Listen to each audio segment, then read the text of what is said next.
Africa Content TV. Ọ̀yọ́ Aláàfin ìpẹ̀kun ọba.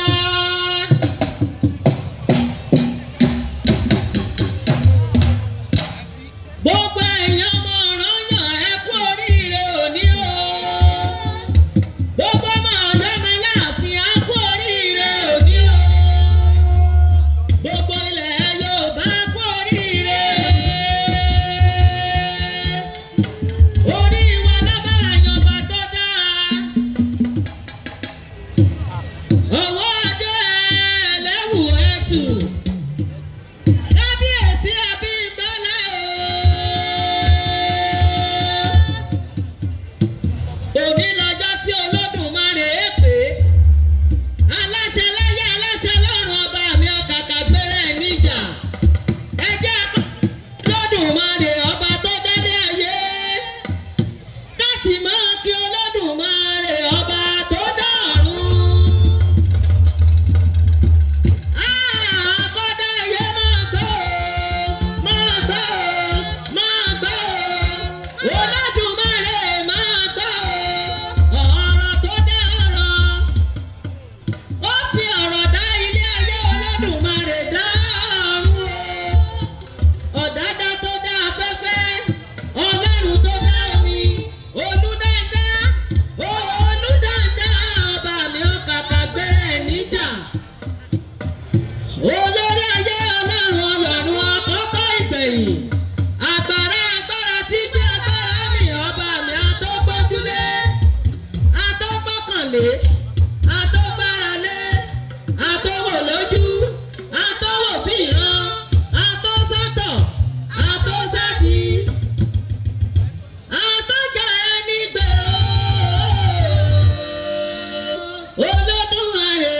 Olódùmarè. Olódùmarè ọba. Mo kí gbogbo ládéládé. Ẹ kú àfìdíbalẹ̀ sáàfin Ọ̀yọ́ o. Ẹ kú àfìdíbalẹ̀ sórísun. Àkùrọ̀ lórísun mi. Ọ̀yọ́ lórísun o. Ọ̀yọ́ lórísun o. Ọ̀yọ́ lórísun o. Ọ̀yọ́ lórísun o. Ọ̀yọ́ lórísun o. Ọ̀yọ́ lórísun o.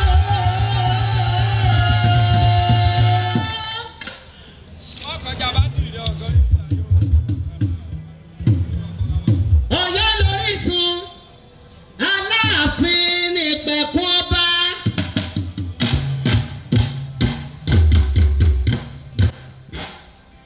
Ọba ti dé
Once again, driver of the Executive Governor for your state, His Excellency, Governor Sheyi.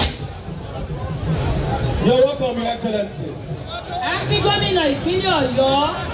The arrival of the governor signals today's event starting in earnest. So please, cameramen, VIPs, VVIPs, ensure you are by your seats right now.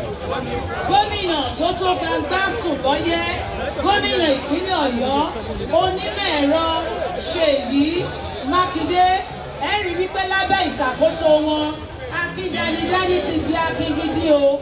Bẹ́ẹ̀ náà ni Kúrúnbẹ́sẹ̀ ti di òmìrán. Thank you very much. Àti Ọ̀rúnlásì ti di àtẹ ìlẹ̀kẹ̀ ní tìbútòrò ìpínlẹ̀ Ọ̀yọ́. Ẹ káàbọ̀ ọlọ́lá jùlọ gómìnà ìpínlẹ̀ Ọ̀yọ́.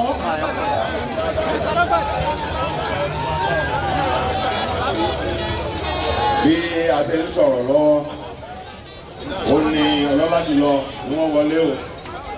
Gómìnà ìpínlẹ̀ Ọ̀yọ́, ọlọ́lá jùlọ ẹnjìnìà Olúwaṣèyí Mákindé. Gómìnà olùṣètò tó ń mètò àlàáfíà. Gómìnà tó ń ṣètò tí ọ̀mẹ́hẹ nípínlẹ̀ Ọ̀yọ́. Gómìnà tó ní àti bí wọ́n ṣe bọ̀ nínú orúkọ rẹ̀. Gómìnà tí ń dáwọ́ léṣẹ́ tí ń yọrí sáyọ̀. Gómìnà tó ń rorí délẹ̀ kanlẹ̀ ó tó gbé nǹkan lárugẹ.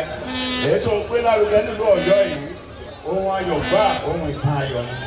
Ohun ayọ̀ bẹ́ẹ̀ kò ní tán nípínlẹ̀ Ọ̀yọ́. Wọ́n jọ kọ̀wọ́ pẹ̀lú ọba Abímbọ́lá Akeem Ọwọ́adé one ní àjọ kọ̀wọ́ wọlé. Gbogbo ẹ tó bá mọ̀ tó máa ń tán pè ní sánmà.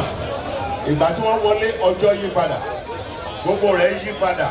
Òòrùn yí dáńdé pẹ̀lú afẹ́fẹ́ tó tutù mọ́ra wọn kò sí nílẹ̀. Ọwọ́ ń sọ fún wa pé Ọya ò ní rínú bí lọ́sàn-án yìí. Ṣàngó náà ò ní gbèjà. Ara wọn máa ṣe yẹ́rìyẹ́rì yóò sì tutù dòò kí kálukú fi padà sí ibùgbé rẹ̀. Tó lẹ́ẹ̀kan sí i, à ń kí gómìnà pínlẹ̀ Ọ̀yọ́ ẹ káàbọ̀. Ètò tẹ̀ fẹ́ bẹ̀rẹ̀, a máa yọ ní kọ̀ọ̀kan bí bàtà bá ń yọ ẹyọ hóró yẹ lára òfin láti ibi tó dára sára kálukú wa ni. Mo kí lẹ́ẹ̀kan sí o, ẹ káàbọ̀. Mo kí ọba tí mo rí lápá àlàáfíà, ọba Abdulrasheed Tẹ́lúwàn.